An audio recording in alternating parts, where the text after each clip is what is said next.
Hey, welcome back, guys. We are days away from the season finale of Power's first spinoff following the events of Book 1, and it has been a fun ride.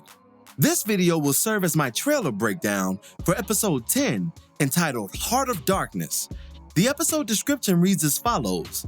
Tariq will do whatever it takes to clear his mother, but knowing he's not in the clear with Monet, Tariq is backed against the wall. That lack of clearance is due to Tariq paying off Epiphany with Monet's money in 109. And that's not our new series lead's only hurdle. He still has 2-Bit looming and an enraged Kane to deal with if their paths ever cross. So this is shaping up to be a classic conclusion in true Power fashion. Before we begin, be sure to hit the like button, subscribe, and bell notification to immediately receive these videos. Also, big thank you to all of my channel donors. If you'd like to be the next one, drop $1 on that Cash App for us. Here we go. Tariq is dangerous. He'll say or do anything it takes to get what he wants. These words from Riley kick off our final trailer for Season 1. She's making a last-ditch appeal to Brayden, her now ex-boyfriend, who she caught feelings for while secretly working in the interests of her Uncle Nancy. That secret was exposed by Tariq in last week's episode. So Brayden, as conflicted as he appears to be, does have a decision to make. And even if he maintains grievances against his partner in crime, there is no denying the fact that Riley is compromised. We'll see how it goes in that regard. The opening monologue does play over a treacherous image of Tariq, and it's not entirely false.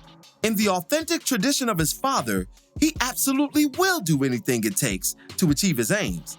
The messenger doesn't invalidate the message, even if it is Riley Sachs.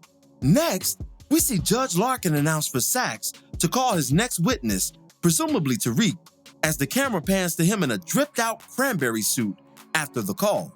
Following the courtroom shot, we see a furious Zeke addressing Carrie with, "You told the cops?" and her responding sensually with, "I'll fix it." This exchange stems from Carrie's episode 9 admission to Santana that Zeke and his crew were ambushed by the GTG, the same gang the detective is investigating for the Stansfield death. It's this commentator's belief that her error in jumping the gun here will result in her meeting Monet's gun sooner than later. Next, a suspicious Jabari observes Carrie either entering her office or leaving it. The clip suggests that he overheard Carrie's confrontation with Zeke, and if that proves to be accurate, then the troubled professor now knows who the true clapper of those cheeks was all along, and could use that information against her. Things are getting critical for the lovely Caridad, and the walls are seemingly closing in around her. If she makes it out of this finale, I'd be highly surprised and elated. Moving right along. After this, we get a shot of Tariq and Diana. The latter declares that, "You need to be careful. Kane is out of control." This warning is followed by an enraged Kane flipping over a mattress in fury. Judging by the background, he appears to be in hiding following his murder of Ramirez. Across all crime media, one thing is for certain. You don't kill cops. Kane's emotionally driven maneuver will projectedly make things hot, not just for himself, but his entire family. Also, keep in mind, this episode is based on Joseph Conrad's Heart of Darkness, which is literally about a man who's in the wilderness so long that he starts losing his sanity and identifying with the natives of his new environment. Similarly, Kane has been in the wilderness by way of exile, and we may be witnessing him losing his rational mind as things progress. Next, we get a heated conversation between Monet and Lorenzo. The former angrily declares that he's the fucking problem. Lorenzo quickly rebuts, and now he's the solution. There's no doubt in my mind that they're arguing over Kane's position in the family following his aforementioned murder of Ramirez. Lorenzo deeming his eldest son the solution is an interesting quote and sheds light on the turmoil consuming the Tejada family.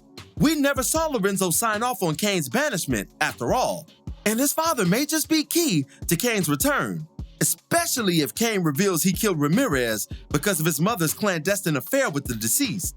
How mind-blowing would that be? Following the spat, we're shown what looks to be Kane retrieving Ramirez's badge and body.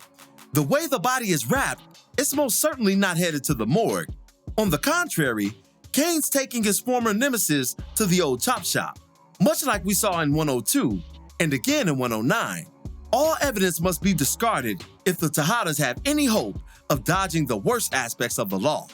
A quick shot of Kane is followed by Monet and Diana, with the former stating, "D, something's up." After this, we're shown the highly contested car chase between who many believe to be the Chancellor and the cops. I'll admit, it most certainly seems to be the Chancellor from where I'm sitting. Tasha did say his name in open court, and the fallout from that blunder deserves its rightful payoff.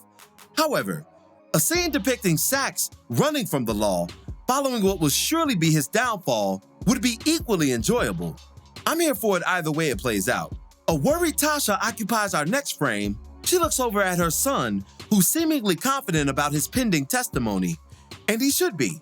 He's committed to the truth now, and there's no fear in the souls of those who dwell in that space.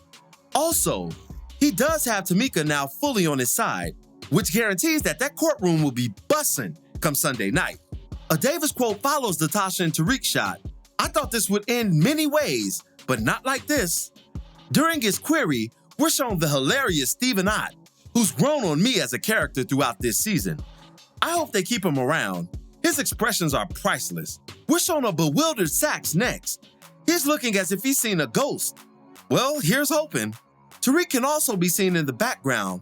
I just can't wait to hear his testimony. There's going to be a twist in the game, and Power has historically pulled no punches in big courtroom scenes. Let's get to the fireworks. Tamika is the next character revealed, and if Saxe is looking at her, then he has every reason in the world to be shitting bricks. Remember, Tamika knows everything. The full rundown of Saxe's actions, both dirty and clean. It's a wrap for the beleaguered AUSA. He just might be on the run come episode's end. The trailer ends with Saxe stating, "The government calls Tariq St. Patrick to the stand," with an unbothered Tariq armed with a fully loaded clip and cranberry drip. This is going to be one for the books, no pun intended. And that's all for this trailer. What do you guys think? How will these crazy events play out in the finale? Be sure to leave me your thoughts and predictions in the comments below. As always, I thank you for watching today's video. If you liked today's video, go ahead and drop $1 on that Cash App for us, hit the like button, share it with your friends who are Power Ghost fans, and subscribe for more content such as this. This is Rudy P. Magic of Rudy P. Magic Beats, and have a blessed one until the next one. Peace, y'all.